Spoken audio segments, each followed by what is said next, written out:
Hello, thanks for joining us. We are on a trip to Olino State Park in Northeast Florida. It's near the town of High Springs. The campground was beautiful. We had a lot of privacy, as you can see here. Our particular spot was surrounded by a split rail fence. We had a picnic table, place for a campfire, and plenty of room to spread out. Our first afternoon, we took a little walk along the shores of the Santa Fe River. You can see it's flowing very fast because about a mile downstream, it actually disappears underground and flows for about 3 miles before it reappears. This park was developed in the mid-1930s by workers involved with the Civilian Conservation Corps, a program the government developed to put people back to work after the Great Depression.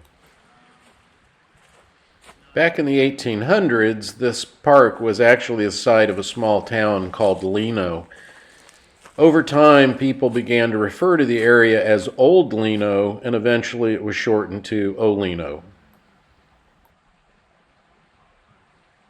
On day 2, we visited the small town of High Springs. It's a beautiful little place, but it's only about 2 blocks long.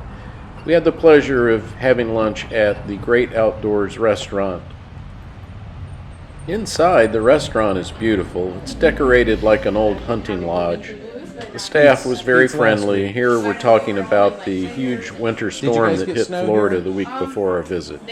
My phone kept saying, "Oh my gosh, it's snowing." I live in Lake City. Okay. And everyone in Lake City was posting, "Oh my gosh, we have snow." Yeah. And I'm like, where? I live right off of 90. I'm right in the middle, the heart of Lake City. I didn't get anything. I kept waking up every hour. Because we live in Jacksonville and we got snow on the west side of town, It was not more near like where. just ice. Just Yeah, ice. yeah. Cool.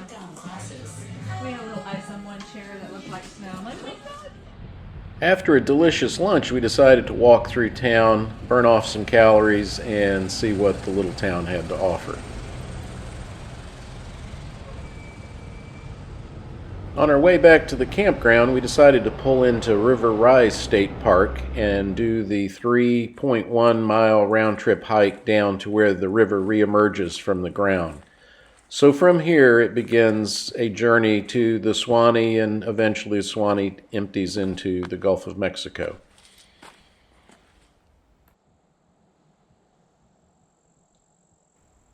Our server at the restaurant recommended a canoe outfitter called Rum 138, so we made reservations and rented a canoe on day 3. This was really a cool little place. It was a combination of a canoe outfitter, an entertainment venue, and an art gallery. Normally, this facility is only open on Friday, Saturday, and Sunday during the cooler months, but the owner very graciously agreed to open on a Thursday so that Tracy and I could enjoy a canoe trip.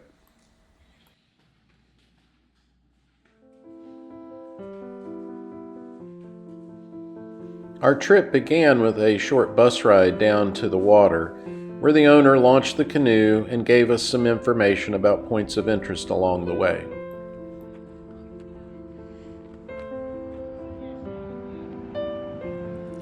There were a number of springs that flowed into the river on our 6-mile trip.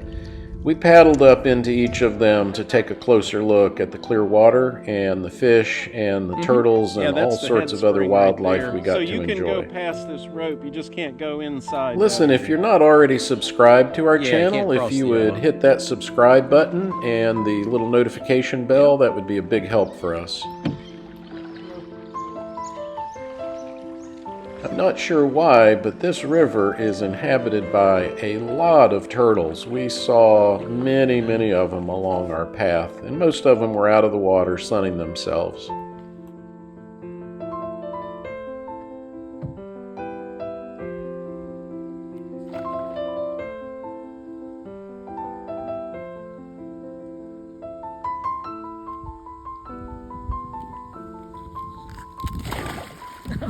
Splashed me.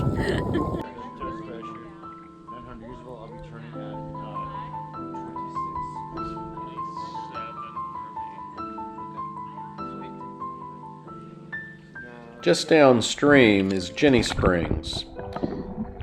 Here you're seeing the opening to a large cavern. Divers who are open water certified are allowed to dive in this cavern because regardless of where you go, you can still see daylight and you know how to get back to the surface. In the mid-90s, when I first got certified, I made numerous trips to Jenny Springs for practice.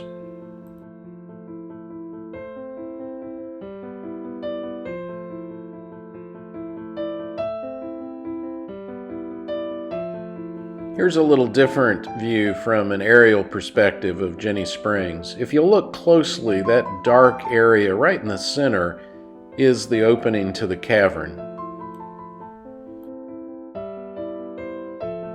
Here you'll see the tannin-stained waters of the Santa Fe River. Most rivers in Florida look like this, kind of like coffee, and it's because of decaying vegetation in the water.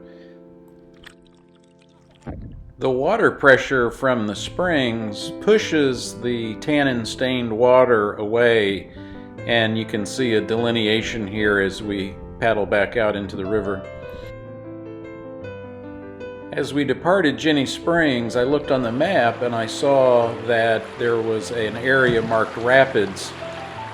I thought it was a joke, but pretty soon we heard the rushing water ahead of us, and before we knew it, there they were. It was really kind of exciting. We never felt like we were in any danger, and most experienced kayakers that have actually done real rapids would probably laugh when they see this. This young couple you see kayaking here near the end of the journey were a couple from Charlotte, North Carolina that we met at the beginning of our trip. They're actually a part of the Catawba Riverkeeper organization in Charlotte, and we're traveling around the state of Florida doing some exploring. Once we were back, we made a phone call to the owner, and he quickly came down and picked us up to return us to our vehicles. Wow, that's fantastic. That was a great And you trip. saw turtles, I'm sure. So many turtles. Okay. We saw 3 of them. Any gator? 3,000 of them. Any gators? No. No gators. The Santa Fe and the Suwannee rivers are both subject to frequent floods. Here on this post, they have different dates marked for floods that occurred in the past. That top one there is probably 8 feet off the ground, and as you'll see in a moment as I pan down towards the river, we're actually up probably 15, maybe 20 feet from the current river level. Tracy and I hope you enjoyed this video. If you ever get the chance to visit High Springs or Olino State Park, we would highly recommend it.